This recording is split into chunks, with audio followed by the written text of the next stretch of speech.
नमस्कार विद्यार्थियों। आज हम हिंदी पुस्तक आरोह भाग 2 के गद्य पाठ को पढ़ना शुरू करते हैं, जिसका नाम है श्रम विभाजन और जाति प्रथा। इस पाठ को पढ़ने से पहले हम जान लेते हैं इसके विषय में कुछ रोचक बातें।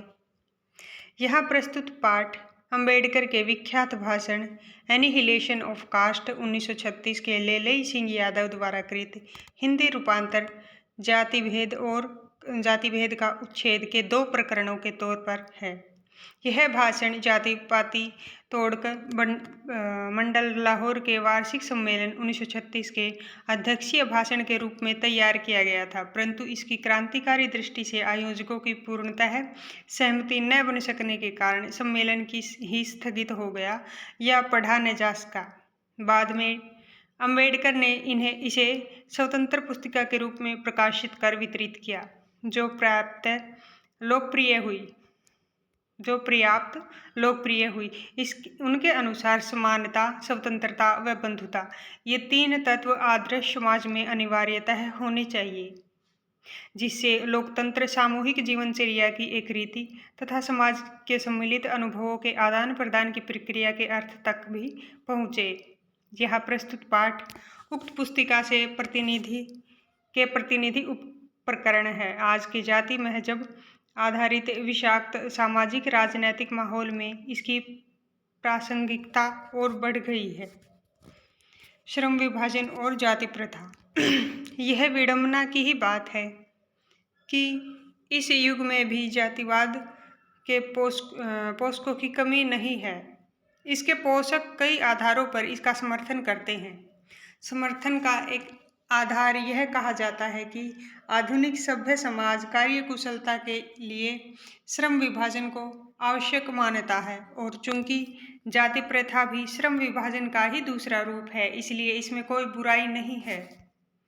इस तर्क के संबंध में पहली बात तो यही आपत्तिजनक है कि जाति प्रथा श्रम विभाजन के साथ साथ श्रमिक विभाजन का भी रूप लिए हुए है। श्रम विभाजन निश्चय ही सभ्य समाज की आवश्यकता है, परंतु किसी भी सभ्य समाज में श्रम विभाजन की व्यवस्था श्रमिकों का विभिन्न वर्गों में अस्वाभाविक विभाजन नहीं करती। भारत की जाति प्रथा की एक और विशेषता यह है कि श्रमिकों का अस्वाभाविक विभाजन ही नहीं करती, बल्कि विभाजित विभिन्न वर्गों को एक दूसरे की अपेक्षा ऊंच नीच भी करार देती है, जो कि विश्व के किसी भी समाज में नहीं पाया जाता। जाति प्रथा को यदि श्रम विभाजन मान लिया जाए तो यह स्वाभाविक विभाजन नहीं है, क्योंकि यह मनुष्य की रुचि पर आधारित नहीं है। कुशल व्यक्ति और सक्षम श्रमिक समाज का निर्माण करने के लिए यह आवश्यक है कि हम व्यक्तियों की क्षमता इस सीमा तक विकसित करें जिससे वह अपना पेशा या कार्य का चुनाव स्वयं कर सके। इस सिद्धांत के विपरीत जाति प्रथा का दूषित सिद्धांत यह है, इसमें मनुष्य के प्रशिक्षण अथवा उसकी निजी क्षमता का विचार किए बिना दूसरे के दृष्टिकोण, जैसे माता पिता के सामाजिक स्तर के अनुसार पहले से ही अर्थात गर्भधारण के समय से ही मनुष्य का पेशा निर्धारित कर दिया जाता है। जाति प्रथा पेशे का पूर्व निर्धारण ही नहीं करती, बल्कि मनुष्य को जीवन भर के लिए एक पेशे में बांध भी देती है, भले ही पेशा अनुपयुक्त या अपर्याप्त होने के कारण वह भूखों मर जाए। आधुनिक युग में यह परिस्थिति प्राय आती है, क्योंकि उद्योग धंधों की प्रक्रिया व तकनीक में निरंतर विकास और कभी कभी अकस्मात परिवर्तन हो जाता है, जिसके कारण मनुष्य को अपना पेशा बदलने की आवश्यकता पड़ सकती है। और यदि प्रतिकूल परिस्थितियों में भी मनुष्य को अपना पेशा बदलने की स्वतंत्रता न हो तो इसके लिए भूखों मरने के अलावा क्या चारा रह जाता है। हिंदू धर्म की जाति प्रथा किसी भी व्यक्ति को ऐसा पेशा चुनने की अनुमति नहीं देती है जो उसका पैतृक पेशा न हो, भले ही वह उसमें पारंगत हो। इस प्रकार पेशा परिवर्तन की अनुमति न देकर जाति प्रथा भारत में बेरोजगारी का एक प्रमुख व प्रत्यक्ष कारण बनी हुई है। इस प्रकार हम देखते हैं कि श्रम विभाजन की दृष्टि से भी जाति प्रथा गंभीर दोषों से युक्त है। जाति प्रथा का श्रम विभाजन मनुष्य की स्वेच्छा पर निर्भर नहीं रहता, मनुष्य की व्यक्तिगत भावना तथा व्यक्तिगत रुचि का इसमें कोई स्थान अथवा महत्व नहीं रहता। पूर्व लेख ही इसका आधार है। इस आधार पर हमें यह स्वीकार करना पड़ेगा कि आज के उद्योगों में गरीबी और उत्पीड़न इतनी बड़ी समस्या नहीं जितनी यह है कि बहुत से लोग निर्धारित कार्य को अरुचि के साथ केवल विवशतावश करते हैं। ऐसी स्थिति स्वभावतः मनुष्य को दुर्भावना से ग्रस्त रहकर टालू काम करने और कम काम करने के लिए प्रेरित करती है। ऐसी स्थिति में जहाँ काम करने वालों का न दिल लगता हो न दिमाग, कोई कुशलता कैसे प्राप्त की जा सकती है। अतः यह निर्विवाद रूप से सिद्ध हो जाता है कि आर्थिक पहलू से भी जाति प्रथा हानिकारक प्रथा है, क्योंकि यह मनुष्य की स्वाभाविक प्रेरणा, रुचि व आत्मशक्ति को दबाकर उन्हें अस्वाभाविक नियमों में जकड़कर निष्क्रिय बना देती है। मेरी कल्पना का आदर्श समाज। जाति प्रथा के खेदजनक परिणामों के नीरस गाथा को सुनते सुनते आप में से कुछ लोग निश्चय ही ऊब गए होंगे। यह अस्वाभाविक भी नहीं है। अतः अब मैं समस्या के रचनात्मक पहलू को लेता हूँ। मेरे द्वारा जाति प्रथा की आलोचना सुनकर आप लोग मुझसे यह प्रश्न पूछना चाहेंगे कि यदि मैं जातियों के विरुद्ध हूँ तो फिर मेरी दृष्टि में आदर्श समाज क्या है। ठीक है, यदि ऐसा पूछेंगे तो मेरा उत्तर होगा कि मेरा आदर्श समाज स्वतंत्रता, समता, भ्रातृता पर आधारित होगा। क्या यह ठीक नहीं है? भ्रातृता अर्थात भाईचारे में किसी को क्या आपत्ति हो सकती है? किसी भी आदर्श समाज में इतनी गतिशीलता होनी चाहिए जिससे कोई भी वांछित परिवर्तन समाज के एक छोर से दूसरे तक संचारित हो सके। ऐसे समाज के बहुविधि हितों में सबका भाग होना चाहिए तथा सबको उनकी रक्षा के प्रति सजग रहना चाहिए।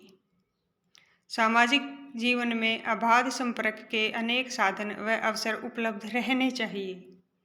तात्पर्य यह है कि दूध पानी के मिश्रण की तरह भाईचारे का यही वास्तविक रूप है और इसी का दूसरा नाम लोकतंत्र है, क्योंकि लोकतंत्र केवल शासन की एक पद्धति ही नहीं है। लोकतंत्र मूलतः सामूहिक जीवनचर्या की एक रीति और समाज के सम्मिलित अनुभवों के आदान प्रदान का नाम है। इनमें यह आवश्यक है कि अपने साथियों के प्रति श्रद्धा व सम्मान का भाव हो। इसी प्रकार स्वतंत्रता पर भी क्या कोई आपत्ति हो सकती है? गमन आगमन की स्वाधीनता, जीवन और शारीरिक सुरक्षा की स्वाधीनता के अर्थों में शायद ही कोई स्वतंत्रता का विरोध करे। इसी प्रकार संपत्ति के अधिकार, जीविकोपार्जन के लिए आवश्यक औजार व सामग्री रखने के अधिकार, जिससे शरीर को स्वस्थ रखा जा सके, के अर्थ में भी स्वतंत्रता पर कोई आपत्ति नहीं हो सकती। तो फिर मनुष्य की शक्ति के सक्षम एवं प्रभावशाली प्रयोग की भी स्वतंत्रता क्यों न प्रदान की जाए। जाति प्रथा के पोषक जीवन, शारीरिक सुरक्षा तथा संपत्ति के अधिकार की स्वतंत्रता को स्वीकार कर लेंगे, परंतु मनुष्य के सक्षम एवं प्रभावशाली प्रयोग की स्वतंत्रता देने के लिए जल्दी तैयार नहीं होंगे, क्योंकि इस प्रकार की स्वतंत्रता का अर्थ होगा अपना व्यवसाय चुनने की स्वतंत्रता किसी को नहीं है, तो उसका अर्थ उसे दासता में जकड़ कर रखना होगा, क्योंकि दासता केवल कानूनी पराधीनता को ही नहीं कहा जा सकता। दासता में वह स्थिति भी सम्मिलित है जिससे कुछ व्यक्तियों को दूसरे व्यक्तियों के द्वारा निर्धारित व्यवहार एवं कर्तव्यों का पालन करने के लिए विवश होना पड़ता है। यह स्थिति कानूनी पराधीनता न होने पर भी पाई जा सकती है। उदाहरणार्थ, जाति प्रथा की तरह ऐसे वर्ग होना संभव है जहाँ कुछ लोगों की अपनी इच्छा के विरुद्ध पेशे अपनाने पड़ते हैं। अब आइए समता पर विचार करें। क्या समता पर किसी की आपत्ति हो सकती है? फ्रांसीसी क्रांति के नारे में समता शब्द की विवाद का विषय रहा है। समता के आलोचक यह कह सकते हैं कि सभी मनुष्य बराबर नहीं होते और उनका यह तर्ज वजन भी रखता है, लेकिन तथ्य होते हुए भी यह विशेष महत्व नहीं रखता, क्योंकि शाब्दिक अर्थ में समता असंभव होते हुए भी यह नियामक सिद्धांत है। मनुष्य की क्षमता 3 बातों पर निर्भर रहती है: नंबर 1 शारीरिक वंश परंपरा। 2 सामाजिक उत्तराधिकार अर्थात सामाजिक परंपरा के रूप में माता पिता की कल्याण कामना, शिक्षा तथा वैज्ञानिक ज्ञानार्जन आदि सभी उपलब्धियां जिनके कारण सभ्य समाज जंगली लोगों की अपेक्षा विशिष्टता प्राप्त करता है। और अंत में तीसरा मनुष्य के अपने प्रयत्न। इन तीनों दृष्टियों से निसंदेह मनुष्य समान नहीं होते, तो क्या इन विशेषताओं के कारण समाज को भी उनके साथ असमान व्यवहार करना चाहिए?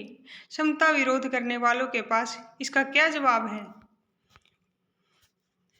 व्यक्ति विशेष के दृष्टिकोण से असमान प्रयत्न के कारण असमान व्यवहार को अनुचित नहीं कहा जा सकता। साथ ही प्रत्येक व्यक्ति को अपनी क्षमता का विकास करने का पूरा प्रोत्साहन देना सर्वथा उचित है। परंतु यदि मनुष्य प्रथम दो बातों में असमान है, तो क्या इस आधार पर उन्हें साथ भिन्न व्यवहार उचित है? क्या उनके साथ भिन्न व्यवहार उचित है?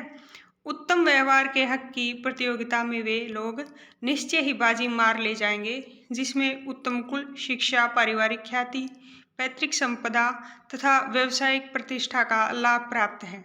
इस प्रकार पूर्ण सुविधा संपन्नों को ही उत्तम व्यवहार का हकदार माना जाना वास्तव में निष्पक्ष निर्णय नहीं कहा जा सकता, क्योंकि यह सुविधा संपन्नों के पक्ष में निर्णय देना होगा। अतः न्याय का तकाजा यह है कि जहां हम तीसरे प्रयासों की असमानता, जो मनुष्य को अपने वश की बात है, आधार पर मनुष्यों के साथ असमान व्यवहार को उचित ठहराते हैं, वहां प्रथम दो आधारों, जो मनुष्य के अपने वश की बातें हैं, पर उनके साथ असमान व्यवहार नितांत अनुचित है।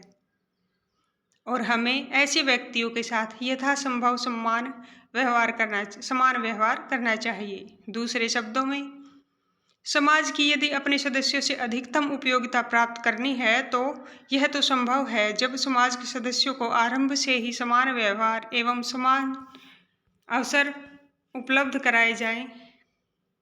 समता का औचित्य यहीं पर समाप्त नहीं होता, इसका और भी आधार उपलब्ध है। एक राजनीतिज्ञ पुरुष का बहुत बड़ी जनसंख्या से पाला पड़ता है। अपनी जनता से व्यवहार करते समय राजनीतिज्ञ के पास न तो इतना समय होता है, न प्रत्येक के विषय में इतनी जानकारी ही होती है, जिससे वह सबकी अलग अलग आवश्यकताओं तथा क्षमताओं के आधार पर वांछित व्यवहार अलग अलग कर सके। वैसे भी आवश्यकताओं और अक्षमताओं के आधार पर भिन्न भिन्न व्यवहार कितना भी आवश्यक और औचित्यपूर्ण क्यों न हो, मानवता के दृष्टिकोण से समाज दो वर्गों एवं श्रेणियों में नहीं बांटा जा सकता। ऐसी स्थिति में राजनीतिज्ञ को अपने व्यवहार में एक व्यवहार्य सिद्धांत की आवश्यकता होती है, और यह व्यवहार्य सिद्धांत यही होता है कि सब मनुष्यों के साथ समान व्यवहार किया जाए। राजनीतिज्ञ यह व्यवहार इसलिए नहीं करता कि सब लोग समान होते, बल्कि इसलिए कि वर्गीकरण एवं श्रेणीकरण संभव होता। इस प्रकार समता यद्यपि काल्पनिक जगत की वस्तु है, फिर भी राजनीतिज्ञ को सभी परिस्थितियों को दृष्टि में रखते हुए उसके लिए यही मार्ग भी रहता है, क्योंकि यही व्यवहारिक भी है और यही उसके व्यवहार की एकमात्र कसौटी भी है। विद्यार्थियों, इस पाठ को समझने में, पढ़ने में आपको ये प्रयास अच्छा लगा हो तो वीडियो को लाइक और शेयर करें, चैनल को सब्सक्राइब करें। धन्यवाद। मिलते हैं नेक्स्ट वीडियो में।